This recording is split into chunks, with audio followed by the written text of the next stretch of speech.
Welcome to the Deep Dive. Today, we're really plunging into one of the most critical and frankly complex geopolitical situations unfolding right now. We're talking about the recent military escalation between Israel and Iran. Yeah, it's huge. Definitely not just a fleeting headline. This is, well, it's a rapidly evolving crisis. It has profound global implications. And we've pulled together a whole range of sources, official statements, intelligence assessments, expert takes, even public sentiment, trying to help you cut through the noise and get to what's really happening. Exactly. And our mission here, in this deep dive, is to pull out those essential nuggets of knowledge, the surprising facts, maybe, the bigger dynamics, so you can quickly grasp the gravity, the implications of this intense conflict. We're not here to tell you what to think, obviously, but to give you that comprehensive, sort of balanced understanding you need. Okay, let's get into it then. Let's unpack this. So we're talking about events that have happened incredibly quickly, very recently. Our sources, they lay out a pretty clear timeline. Israeli strikes targeting nuclear sites in Iran, they began June 12th, 13th, 2025. Right. And then just over a week later, June 22nd, the United States joins in. Strikes against Iranian nuclear facilities, too. I mean, this is direct engagement, not something many people saw coming until it happened. No, absolutely. Yeah. In Iran, they didn't waste any time hitting back. There was that ceasefire deadline announced by President Trump. And right after that, Iran launched missile barrages. Right. And these weren't just, symbolic shots. They targeted Israeli military sites, infrastructure, cities even. Reports confirm these barrages tragically killed at least 4 people, injured 8 others in Israel. Wow. Yeah. First responders retrieving bodies from a building hit in Beersheba. So this wasn't just a gesture. It was significant, with immediate, very real consequences. And here's where it gets, quite sobering when we look at the human cost reported on the other side. Iran released its own casualty figures from those Israeli strikes. It paints a really stark picture. Yeah. An Iranian judiciary spokesperson, Asghar Jahangir, reported that a staggering 935 people were killed in the Israeli strikes, including, they say, 38 children and 132 women. I mean, those numbers, if they're accurate, are just devastating. They are. And this immediately brings us to the very different ways these actions are being framed. Yeah. Iran's foreign ministry spokesperson, Esmail Baghai, he characterized Israel's actions straight up as an act of aggression and war crimes. Okay. He said Iran plans to transfer evidence to international organizations, and they emphasized their view that, look, you can't separate military and civilian victims in attacks like this. But Israel's perspective? Well, on Israel's side, their stated objectives were pretty clear. Eliminating the missile threat. Rolling back the uranium threat. Yeah. The IDF, for example, they claimed they destroyed 1/3 of Iran's missile launchers in their operations. So you see this fundamental clash over the legality, the justification.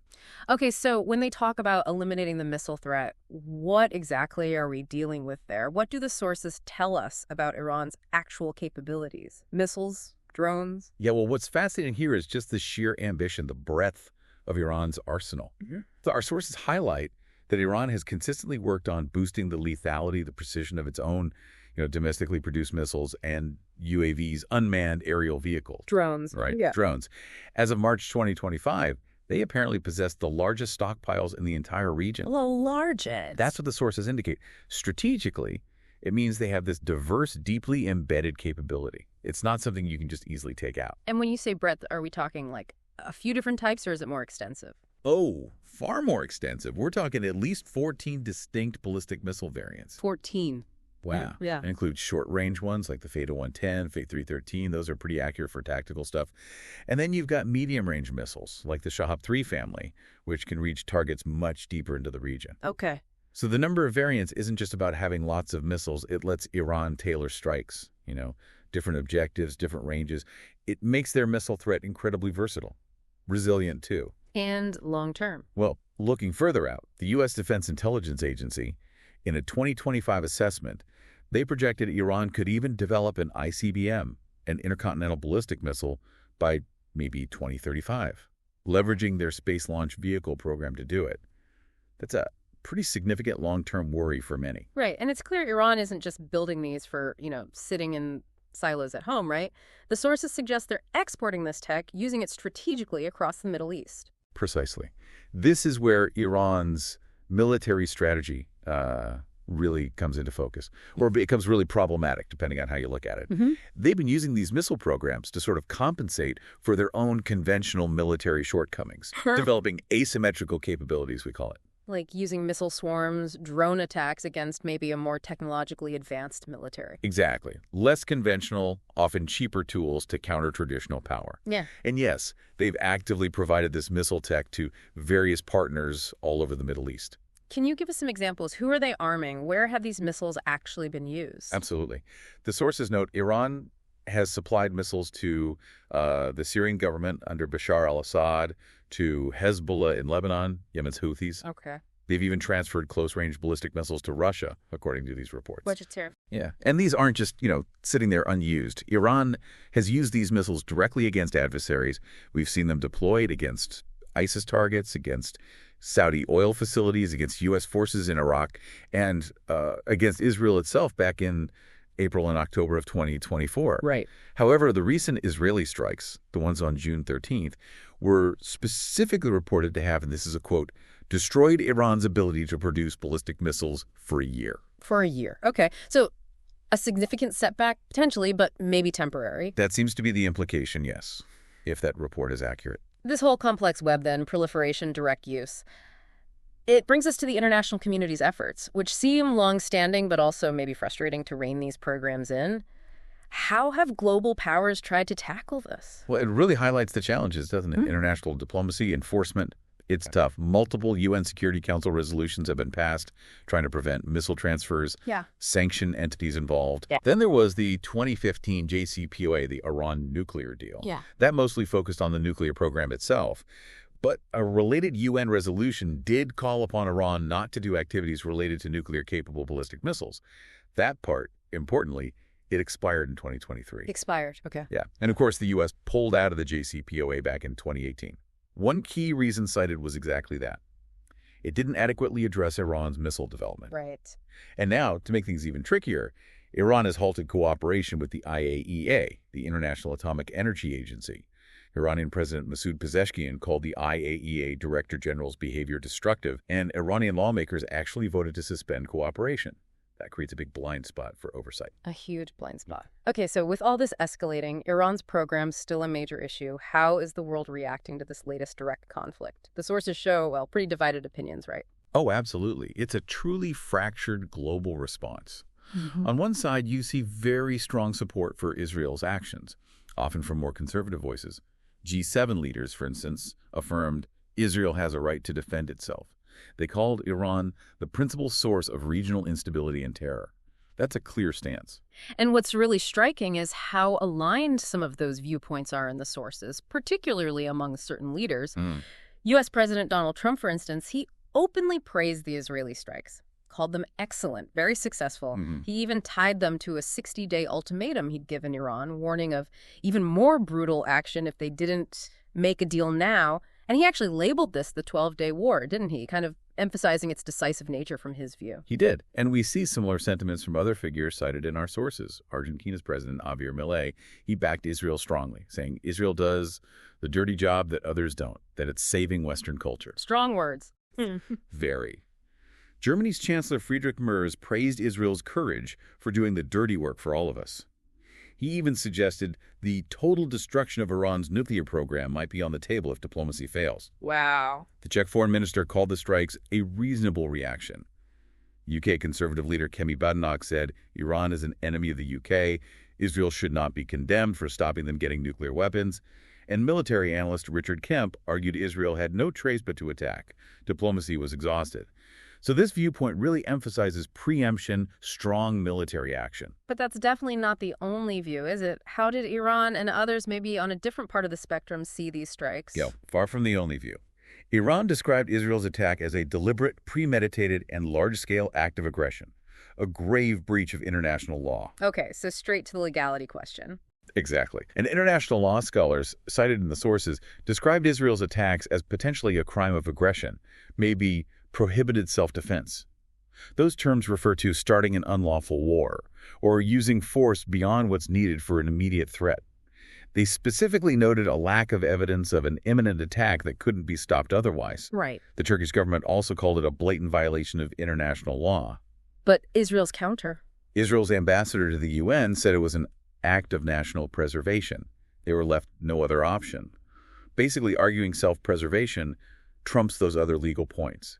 It's a profound disagreement on the justification itself. Makes finding common ground really hard. It really is a complex tapestry, isn't it? And the U.S. role in all this, it seems a bit ambiguous, or at least presented differently. What do the sources say about Washington's involvement? Yeah, it's quite nuanced. You had President Trump claiming, we knew everything. Right. But his Secretary of State, Marco Rubio, initially stated the U.S. was not involved. Yet other sources suggest President Biden reportedly holds significant leverage over the Israeli government, influencing tactics like delaying ground invasions in Gaza, pushing for humanitarian aid through border crossings. So maybe a more active behind-the-scenes role than the official statements suggest. It seems plausible. It highlights the complexities of these international alliances and messaging. Okay. Amidst all these high-level maneuvers, the strategic debates, it's so important we don't lose sight of the human cost. Beyond those big casualty numbers we mentioned, do the sources give any insight into the challenges of just getting verified information in wartime? They do. Parag Ravid's interview, for example, really highlighted the huge challenges there, especially getting verified info from places like Gaza. Casualty numbers often come from the Hamas-run Ministry of Health. Now, these are frequently the only numbers available. Right, you have to report something. Exactly. But seasoned journalists like Ravid stress how crucial it is to report them with clear attribution, saying who provided the numbers, because independent verification is incredibly difficult. Makes sense. Ravid also noted that Israeli estimates suggest about 7,000 of those killed in Gaza are actually Hamas militants. It indicates the overall casualty numbers aren't solely non-combatants. That's a distinction often lost in the initial headlines. Yeah, that's a vital point for understanding the full picture. And it brings us right to the challenge of media itself during war, how info is gathered, presented, consumed. Ravid talked about the fog of war, didn't he? How headlines can literally change in minutes. He mentioned that hospital bombing incident as an example. He did. It's a dynamic totally different from how news worked even just decades ago, let alone back in, say, 1945. And what's fascinating, too, is how this plays out inside the countries involved, the internal media landscape. Definitely. In Israel, Prime Minister Netanyahu has famously accused almost all Israeli media of being left-wing against him. Channel 14, for instance, sources describe it as basically a pro-Netanyahu mouthpiece. Almost zero criticism of his policies. Though, interestingly, its ratings have reportedly declined. And you also see reports of crackdowns on independent media, police preventing demonstrations by Arab citizens against the war. It shows how narratives get shaped, controlled internally. And in Iran, presumably, it's even harder to get a real sense of public opinion, given state restrictions. Oh, absolutely. Much harder.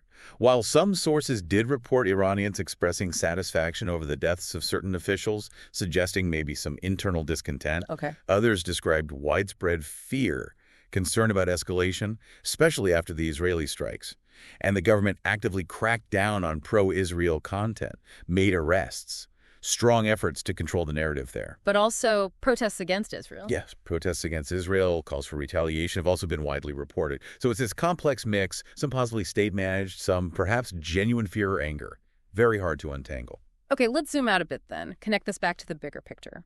The day after the intense fighting in Gaza, that seems to be a major point of disagreement, especially between the U.S. and Israel. What are the differing visions there? Yeah, that's a crucial point the sources highlight.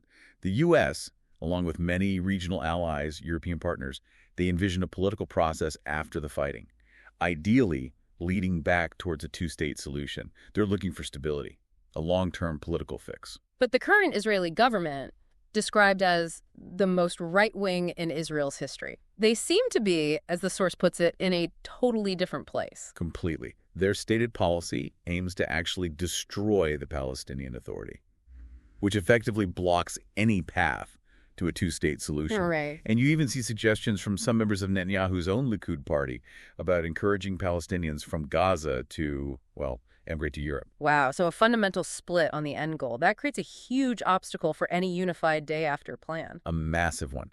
And this also connects to a really fundamental shift in Iran's military strategy that the sources point to. For decades, Iran mostly relied on its network of proxies, Hezbollah, Hamas, others, to project influence, deter attacks, fighting through others. Yeah, the proxy strategy. Exactly. But the sources show these proxies have been significantly weakened, depleted by recent Israeli actions. And that leads to a profound new reality. So the sources are suggesting that the old idea, the notion of war by proxies, it's been replaced by the reality of a direct Israeli-Iranian war. That's the assessment.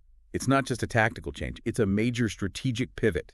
Huge implications. Really changes the whole regional security picture, doesn't it? Raises the stakes massively, less room for error, for miscalculation maybe? Absolutely. Those traditional buffers of deniability, they're kind of gone now.